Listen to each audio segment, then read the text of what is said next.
على عباده الذين اصطفى اما بعد فاعوذ بالله من الشیطان الرجیم بسم اللہ الرحمن الرحیم۔ معزز محترم محتشم سامعین حضرات، 10 فروری بروز بدھ 2021 کا یہ درس قرآن انشاءاللہ سورہ نساء آیا نمبر صرف 11 پر مشتمل ہوگا۔ آپ دعا فرمائیں کہ اللہ تعالیٰ مجھے شرح صدر کے ساتھ حق سچ بیان کرنے کی توفیق عطا فرمائے اور ہم سب کو پھر اس پر عمل پیرا ہونے کی توفیق عطا فرمائے۔ پہلے آیت کا ترجمہ سن لیں ساری کا، پھر انشاءاللہ باقی تفصیل آ جائے گی۔ یوصیکم اللہ، اللہ تعالیٰ تمہیں حکم دیتا ہے، اور یوصیکم اللہ، اللہ تمہیں وصیت کرتا ہے، یعنی یہ بہت کوئی بڑا خصوصی حکم ہے، عام حکم ہے وہ اللہ جو بھی فرمائے خصوصی ہے، پر یہ تو بہت ہی کو خاص ہے کہ یوصیکم اللہ فی اولادکم، تمہاری اولاد کی میراث کے بارے میں، اولاد کی میراث کے بارے میں، یعنی ان کو وراثت کیسے دینی ہے، تقسیم کیسے کرنی ہے اپنی جائیداد۔ دیکھیے انسان جب جائیداد تقسیم کرتا ہے تو اکثر وہ موت کے قریب ہوتا ہے، موت کے اگلا جہان اس کا شروع ہونے والا ہوتا ہے۔ اگر اس میں اس نے کوئی گڑبڑی کی تو اس کو کیا فائدہ ملا؟ وہ تو جہان چھوڑ کے جا رہا ہے، آگے وہ سزا بھگتتا رہے گا اور پیچھے والے عیاشیاں کرتے رہیں گے، تو اس کو کیا ملا؟ حضرت عمر بن عبدالعزیز کے غالباً 9 لڑکے تھے اور وہ 7 بر اعظم کا حکمران تھا، اور کو 12 آنے آ رہے تھے ترکہ، صرف اتنا بڑا حکمران، اور اپنے بیٹوں کو بلا کے اس نے آخری مرتبہ، اس کے وزیر نے کہا کہ تو نے بڑا ظلم کیا اپنی اولاد کے ساتھ، ان کو فقیر چھوڑ کے جا رہا ہے، اور یہاں ایک سینیٹر کو 2 کروڑ روپیہ 20 کروڑ روپیہ دیا جا رہا ہے۔ اتنے گندے لوگ ہیں یہ کہ ننگے ہو چکے ہیں، اور پھر بھی جناب یہی آئیں گے، اور کوئی آئے گا؟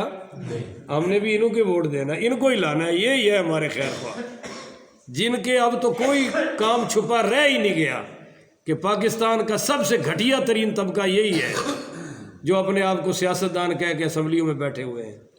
پر ہماری بدقسمتی دیکھیے کہ ہم یا ادھر والوں کو چن لیں گے یا ادھر والوں کو چن لیں گے، کسی اور طرف جا سکتے۔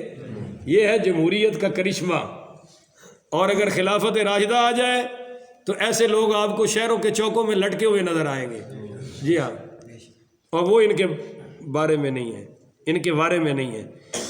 تو عمر بن عبدالعزیز نے اپنے بیٹوں کو بلایا اور کہا کہ بھائی اگر میں حرام سے چاہتا تو تمہیں سونے کے نوالوں میں کھلاتا، سونے کے برتنوں میں کھلاتا، پر میں حرام دے کے تمہیں چلا جاؤں، تم عیاشی کرو، میں قبر میں مار کھاؤں، اتنا حوصلہ مجھ میں نہیں، اور میں نے تمہیں چھوڑا ہے تو تم غم نہ کرنا، تم میں سے جو نیک ہوگا، اللہ نے قرآن میں وعدہ کر رکھا ہے کہ میں نیک بندوں کو کبھی بھی رزق کی کمی نہیں آنے دوں گا۔ وَمَن يَتَّقِ اللَّهَ يَجْعَل لَّهُ مَخْرَجًا وَيَرْزُقْهُ مِنْ حَيْثُ لَا يَحْتَسِبُ، اللہ کہتا ہے جو مجھ سے ڈر کے گناہ چھوڑ دے گا، میں ہر مشکل سے آسانیاں پیدا کر دوں گا، اور اس کو وہاں سے رزق دوں گا جہاں کبھی اس کا گمان بھی نہیں پہنچا۔ تو رزق کا معاملہ کس کے پاس ہے؟ تو اس کو ذرا ذہن میں رکھ کے سوچئے۔ یوصیکم اللہ، اللہ تمہیں وصیت کر رہا ہے، فی اولادکم، اولاد کے بارے میں، یعنی وراثت کی تقسیم کے بارے میں کیسے کرنا ہے۔ پہلی شک للذکر مثل حظ الانثیین، کہ لڑکے کا حصہ ہے 2 لڑکیوں کے برابر۔ بولیے 2 لڑکیوں کے برابر، یعنی لڑکے کو اللہ نے قیاس کیا ہے 2 لڑکیوں پر۔ یہ کہنا چاہیے تھا نا کہ لڑکیوں کا حصہ ہے، 2 لڑکیوں کا حصہ ہے 1 لڑکے کے، پر ایسا نہیں کہا، ایسا دیکھیے لڑکی کو کتنی عزت دی ہے اللہ نے۔ اور یعنی اللہ کہتا ہے اس میں لگتا یہ ہے، میرا گمان ہے کہ خدا نہ خواستہ منڈا رہ جائے، کڑی نہیں رہنی چاہیے، کڑی، اس کا یہ گمان بنتا ہے، گمان ہے نہیں ہے، ایسا ہے نہیں ہے، لڑکے کو بھی دینا پڑے گا اور لڑکی کو بھی، کیونکہ حکم کس کا ہے؟ پر میں اپنے من سے کہہ رہا ہوں کہ انداز سے یوں لگتا ہے بھائی منڈا رہ جائے خیر صلی اللہ، کڑی نہیں رہنی چاہیے، کڑی لگ یوں رہا ہے۔ کیوں چاہیے؟ تو یہ تھا کہ اللہ فرماتا کہ 2 لڑکیوں کا حصہ ہے ایک لڑکے کے برابر پر نہیں. اللہ نے کہا جی للذکری مثل حظ الانثیین، لڑکے کا حصہ ہے دو لڑکیوں کے مثل. بولیے دو لڑکیوں کے، تو مثال اس سے چی جاتی ہے جو اعلیٰ ہو، جو ہو گھٹیا سے تو مثال نہیں دی جاتی. تو اللہ نے لڑکے کی مثال دو لڑکیوں سے دی ہے. اس سے پتہ چل جانا چاہیے کہ لڑکیوں کو وراثت دینا یہ بہت بڑا مسئلہ ہے. بولیے بہت بڑا. فَإِن كُنَّ نِسَاءً فَوْقَ اثْنَتَيْنِ، اور اگر ہوں صرف لڑکیاں دو سے زائد، اولاد میں اگر صرف لڑکیاں ہوں اور دو سے زیادہ ہوں تو فَلَهُنَّ ثُلُثَا مَا تَرَكَ، تو جو میت نے چھوڑا ہے اس میں سے لڑکیوں کو ملے گا 2/3. بولیے کتنا ملے گا جی؟ 2 حصے. اور وَإِن كَانَتْ وَاحِدَةً، اور اگر صرف ایک ہی لڑکی ہے، صرف ایک ہی لڑکی ہے اور کوئی لڑکی، اب اس ایک بچی کو کتنا ملے گا؟ فَلَهَا النِّصْفُ، تو آدھی وراثت ایک لڑکی کو ملے گی. بولیے جی آدھی وراثت ہے، ذرا بولتے جائیے نا یار. اچھا جی اب یہ اولاد کا مسئلہ حل ہو گیا. ولی ابویہ، اور میت لکل واحد منہما، اور میت کے ماں باپ میں سے ہر ایک کو ملے گا کیا جی؟ منہم السدس، چھٹا حصہ ملے گا. میت کے ماں باپ کو کتنا ملے گا؟ چھٹا حصہ. اس کی تفصیل میں کروں گا، ابھی صرف ترجمہ پیش کر رہا ہوں. مما ترکا ان کان لہ ولد، اور اگر اس سے جو میت نے چھوڑا ہے بشرطے کہ میت کی اولاد ہو. بولیے میت کی اولاد نہ ہو تو چھٹا حصہ ملے گا، اگر ہو تو پھر کیا ملے گا؟ فَإِن لَّمْ يَكُن لَّهُ وَلَدٌ وَوَرِثَهُ أَبَوَاهُ فَلِأُمِّهِ الثُّلُثُ، اور اگر نہ ہو اس کی کوئی اولاد اور اس کے صرف ماں باپ ہی وارث ہوں تو پھر ماں کا ہے تیسرا حصہ. ماں کا کتنا ہے جی؟ اور باقی حصہ باپ کو ملے گا. بولیے باقی سارا کس کو ملے گا؟ اور باپ کے ہوتے ہوئے بہن بھائیوں کو کچھ نہیں ملے گا. بہن بھائیوں کو آئیے پیچھے چلے جائیں گے، اس کی تفصیل میں بتاتا ہوں، ابھی صرف ترجمہ آپ سن لیں. فرمایا کہ فَإِن كَانَ لَهُ إِخْوَةٌ، اور اگر میت کے بھائی بہن بھی ہوں، فَلِأُمِّهِ السُّدُسُ، اگر میت کے بھائی بہن بھی ہوں تو پھر ماں کا ہے چھٹا حصہ. بولیے ماں کا کتنا حصہ ہے جی؟ اگر اس کے بہن بھائی ہوں تو ماں کا چھٹا حصہ ہے. من بعد وصیت، پر اس کی وصیت کو، یوصی بہا، اس کی وصیت کو پورا کرنے کے بعد. بولیے وصیت کو پورا کرنے کے سب سے پہلے میت کے مال سے اس کے کفن دفن کا انتظام کیا جائے گا. یہ پہلا خرچہ ہے، اور فضول خرچی اس میں نہیں ہوگی. کل میں نے بتا دیا تھا کہ ختم وغیرہ 3واں 7واں 40واں بھی اس کے مال سے، بولو نا، اس کے مال سے کچھ بھی ہو سکتا، صرف کفن کا دفن کا. کہ اگر قبر گور کوئی نہیں ہے، قبر کھودنے والا پیسے لینا چاہے تو اس میں سے میت کے پیسوں میں سے اس کو پیسے دیے جا سکتے ہیں، اور پھر اس کا قرض دیا جائے گا. بولیے پھر اس کا، یہ دوسرا فرض ہے، اس کے مال سے قرض اتارا جائے گا. اور تیسرا کام ہے، اس نے جو وصیت کی ہے اور وہ وصیت تیسرے حصے پر نافذ ہوگی. کتنے پر؟ اگر ایک آدمی کہتا ہے میری ساری جائیداد ہی وصیت کر جاتا ہے مدرسے کو دے دو، تو ہم ساری جائیداد 3 حصے مال کے کریں گے، تیسرا حصہ اس کی وصیت کی خاطر خرچ ہو سکتا ہے. اس کے علاوہ بولیے کوئی چیز بھی خرچ آگے فرمایا جی یوصی بہا او دینی، جو میت نے وصیت کی ہے اس کو پورا کرنے کے بعد اور قرض اتارنے کے بعد، آباؤکم، تمہارے باپ، و ابناؤکم، تمہارے بیٹے، لا تدرون ایہم اقرب لکم نفعا، تم نہیں جانتے کہ ان میں سے کون زیادہ قریب ہے جو تمہیں نفع پہنچائے گا. یعنی تم دنیا میں گڑبڑ نہ کرو کہ ایک کو زیادہ دے دو یا ایک کو کم دے دو، برابر ہی دو، کیونکہ تمہیں نہیں پتا کہ تمہارے لیے نفع مند کون ہے. ہو سکتا ہے جس بیٹے کو آج تم گناہگار سمجھ رہے ہو کل کو یہ توبہ کر کے نیک بن جائے اور تمہاری جنت کا ذریعہ یہی بن جائے، اور جس کو آج تم حاجی ثناء اللہ سمجھ رہے ہو سکتا ہے کل کو بدماش بن جائے. تو تم نہیں جانتے کہ تمہارے لیے نفع مند ہے، لہذا تم یہ فیصلے نہ کرو. یہ فیصلے کس پر چھوڑو؟ فریدۃ من اللہ، یہ حصے مقرر کیے ہیں اللہ کی طرف سے. کس نے مقرر کیا جی؟ ان اللہ کان علیمن حکیمہ، اور اللہ تعالیٰ تمہاری مصلحتوں کو جاننے والا بڑا حکیم دانا ہے، اس کے علم اور عقل میں کوئی کمی، لہذا تم اپنی عقل اور اپنے علم کے گھوڑے مت دوڑانا، جو اللہ رسول کی طرف سے حکم آ جائے وہی عمل کر کے دکھا دینا۔ بولیے وہی عمل کر کے۔ وراثت کے مسئلے میں پہلے تو یہ چیز سمجھیے، پہلی بات جو آپ کی خدمت میں پیش کرنی ہے، امید ہے انشاءاللہ کہ آپ یہ پہلی مرتبہ سنیں گے اور ساری زندگی آپ اپنے اس خادم فقیر کو دعائیں دیتے رہیں گے، کہہ دیں انشاءاللہ۔ 5 اسباب ایسے ہیں جن کی وجہ سے بندہ وراثت سے محروم ہو جاتا ہے۔ کتنے اسباب ہیں؟ 5۔ اب یاد کیجئے گا یا میری ریکارڈنگ سن لیجئے گا تاکہ آپ کے ذہن میں رہے۔ پہلا سبب یہ ہے وراثت سے محروم کرنے والا، وہ ہے کفر۔ کیا؟ کفر۔ اب آپ بولنے میں تنگی نہیں کریں گے، کیا ہے بھائی؟ کفر۔ بیٹا کافر ہے، ابا کی وراثت لے سکتا نہیں۔ اچھا بیٹا مسلمان ہے، ابا کافر ہے، تب بھی یہ اس کا وارث بن سکتا نہیں۔ تو کفر ہے جو ہمیں وراثت سے محروم کرتا ہے۔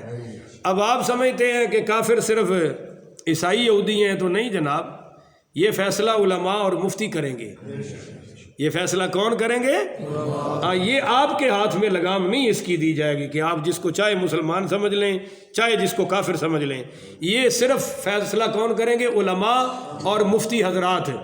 ہمارے ہاں صرف ہندو عیسائی ہی کافر نہیں ہے، ہندو بھی کافر ہے، یہودی بھی کافر ہے، سکھ بھی کافر ہے، پارسی بھی کافر ہے، اور کچھ وہ ہے جن کو عوام کافر نہیں سمجھتی، صابی بھی کافر ہے، بہائی بھی کافر ہے، اسماعیلی بھی کافر ہے، قادیانی بھی کافر ہے، اور رافضی بھی، رافضی شیعہ کو کہتے ہیں، رافضی بھی، ڈر لگتا ہے نا، دیکھو کتنے ڈرے ہوئے ہو، رافضی بھی کافر ہے۔ کھل کے بولو نا، جب جو صحابہ کو مسلمان نہیں مانتے تو ان کو کون مسلمان مانے؟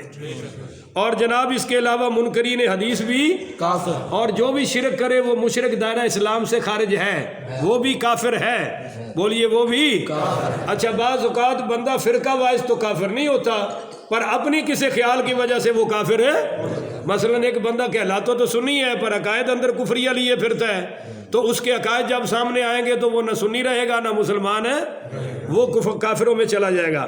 اچھا دوسرا سبب ہے جناب اختلاف دارین، ایک آدمی دارالاسلام میں رہتا ہے، ایک دارالحرب میں رہتا ہے۔ اب یہ دونوں اگر دونوں میں سے کوئی مر گیا تو دارالحرب والے کی وراثت دارالاسلام والے کو نہیں ملے گی، اور مسلمان ملک میں رہنے والا اگر کوئی مر گیا تو اس کی وراثت کافر دارالحرب میں رہنے والے کو نہیں ملے گی۔ اس وقت میرے خیال میں تو دارالحرب کوئی نہیں ہے، دارالحرب وہ ہے جہاں آپ کی نماز روزہ حج زکوٰۃ پہ پابندی لگ جائے تو اس کو ہم کہیں گے دارالحرب۔ بولیے اس کو کیا کہیں گے؟ اور میرا خیال ہے کہ کافر ملکوں میں بھی ان چیزوں پر پابندی، تو لہذا یہ بس میں نے آپ کے علم میں اضافے کے لیے کہہ دیا۔ اچھا جی تیسرا سبب ہے قتل۔ بولیے کیا ہے؟ قتل۔ اگر باپ نے بیٹے کو قتل کر دیا ہے، معافی چاہتا ہوں، بیٹے نے باپ کو قتل کر دیا ہے، تو اب یہ قاتل اپنے باپ کا وارث بن سکتا؟ یہ اس قتل نے اس کو وراثت سے محروم کر دیا ہے۔ اسی طرح کوئی بھی کسی کو قتل کر کے اس کا حصہ دار بولیے بن سکتا؟ چوتھی چیز ہے جناب غلام ہونا۔ بولیے کیا ہے؟ غلام۔ اب یہ سسٹم تو اس وقت دنیا میں ہے ہی نہیں، تو اس پہ بحث کر کے ٹائم کیا خرچ کرے۔ اور تیسرا سبب ہے نبی کی اولاد ہونا۔ پانچواں سبب نبی کی اولاد ہونا۔ بولیے ذرا نبی کی، کیونکہ نبی کی وراثت مال میں جاری نہیں ہوتی، اس لیے تو حضور پاک پڑھیے صلی اللہ علیہ وسلم کی یہ حدیث حضرت ابو بکر صدیق نے سیدہ فاطمہ کو سنائی۔ اب آپ اندازہ کریں ان کی یہودیانہ سازش کا کہ باغ فتح میں اگر یہ حضور کی وراثت ہی ہوتی اور تقسیم ہونی ہوتی تو کیا صرف سیدہ فاطمہ کو ہی حصہ ملنا تھا؟ باقی 3 بہنیں نہیں تھیں؟ بولو، اگرچہ وہ پردہ کر ان کی اولاد تو ہے نا، ان کا بھی حصہ ہے۔ حضور کے چچا عباس بھی تھے، ان کا بھی حصہ، اور پھر حضور کی بیویاں بھی تو تھیں، 9 ازواج مطہرات تھیں، ان کا بھی حصہ ہے یا نہیں ہے؟ تو صرف جی کھڑا کر دیا سیدہ فاطمہ کو محروم کر دیا ہے، بڑا ظلم کر دیا، حالانکہ محروم والی بات ہے، کیونکہ جب سیدہ فاطمہ رضی اللہ تعالی عنہا تشریف لائیں حضرت ابوبکر صدیق رضی اللہ تعالیٰ عنہ کی خدمت عالیہ میں، تو آگے سے یہ حدیث سنائی کہ نحن معشر الانبیاء، کہ حضور نے فرمایا کہ ہم ہیں انبیاء کا گروہ، لا نورث ما ترکناہ صدقہ، ہماری وراثت نہیں ہوتی، ہم جو مال چھوڑتے ہیں وہ صدقہ ہوتا ہے، اور صدقہ آل رسول پہ حلال ہے؟ اب ذرا بولے تو صحیح، صدقہ آل رسول پہ حلال نہیں ہے۔ اب یہ تو بخاری مسلم کی حدیث ہے، میں نے آپ کو سنا دیا ہے۔ اب آپ سوچیں اگر یہ ظلم ہے تو چوتھے نمبر کے خلیفہ کون ہے؟ حضرت علی کرم اللہ وجہ الکریم۔ تو آپ نے پھر وہ باغ فتح اپنے قبضے میں کیوں نہیں لیا؟ تو ایک رافضی شیعہ مجھے کہنے لگا جی سیدہ فاطمہ تو پردہ کر چکی تھی۔ میں نے کہا ان کے بیٹے تو تھے نا، ان کی بیٹیاں بھی تھیں، مولا علی لے تو لیتے، پر مولا علی نے قسم اٹھا کے کہا کہ اللہ کی قسم میں اس کو وہی رکھوں گا جہاں ابو بکر و عمر عثمان نے رکھا ہے۔ کیوں نہیں لیا حضرت علی نے؟ اگر ان تینوں نے معاذ اللہ حق مارا ہے تو ان کے بارے میں کیا فتویٰ ہوگا؟ آگے سے ایک بہت چلاک تھا، مجھے کہنے لگا جی وہ مولا علی پاک آل رسول میں سے ہیں تو کسی دی چھٹی شہ نہیں لیندے۔ میں کہ خلافت بھی تے انہاں دی چھٹی سی، وہ تو لے لئی، بولو نا۔ تو خلافت کے بارے میں جب لے لی ہے تو وہ تو اپنی وراثت تھی، حق تھا، لے لیتے، پر نہیں۔ جو حضرت ابو بکر و عمر عثمان کا عقیدہ تھا وہی مولا علی کا عقیدہ تھا کہ نبیوں کی وراثت مال میں ہوتی نہیں ہے۔ اس بات پر جن کو یہ اپنا امام خمینی کہتے ہیں، اس کی کتاب ہے کشف الاسرار، کیا نام ہے؟ اس کشف الاسرار میں اس نے لکھا ہے کہ قرآن کا سب سے پہلا منکر ابو بکر صدیق ہے، معاذ اللہ، کہ اس نے وراثت نہیں دی حضرت فاطمہ کو، اور وہ کہتا ہے کہ قرآن کا دوسرا دشمن اور دوسرا منکر حضرت عمر فاروق ہے۔ یہ حضرت تو میں کہہ رہا ہوں، اس نے تو کہا عمر فاروق ہے۔ اور تیسرے نمبر پر اس نے کفر کا فتویٰ حضرت عثمان پہ دیا ہے۔ اگر یہ حوالہ نہ ہو تو میں اپنی گردن اتروانے کو تیار ہوں، اپنے آپ پر کفر کا فتویٰ لگاؤں گا اگر یہ اس نے نہ لکھا ہو، اس کی کتاب نہ ہو، اور پاکستان میں اردو میں چھپ کر تقسیم نہ ہو رہی ہو۔ تو جو حضرت ابو بکر اور عمر کو کافر کہے، سوچئے اس سے بڑا کافر کون ہوگا؟ اس کو یہ اپنا امام کہتے ہیں، ہم کہتے ہیں یہ کافروں کا امام ہے۔ بولیے کن کا امام ہے؟ تو یہ تیری ایڈی جرت کہ تو حضرت ابو بکر صدیق دی ہستی نو ہاتھ پائی کھڑوتا ہے، اور حکومت یہ سمجھتی ہے کہ ڈنڈے کے زور پر ہم اس کام کو بند کر لیں گے، پہلے کتوں کو لگام دو پھر ہم بٹا نہیں ماریں گے، اور جب تک کتے کھلے رہیں گے بھونکتے رہیں گے، ان کو اینٹ اور پتھر اور وٹے بھی لگتے رہیں گے۔ آئیے جی، یہ 5 مسئلے بیان ہو گئے، ایک مسئلہ حل ہو گیا، اب دوسرا سمجھیے۔ ورثہ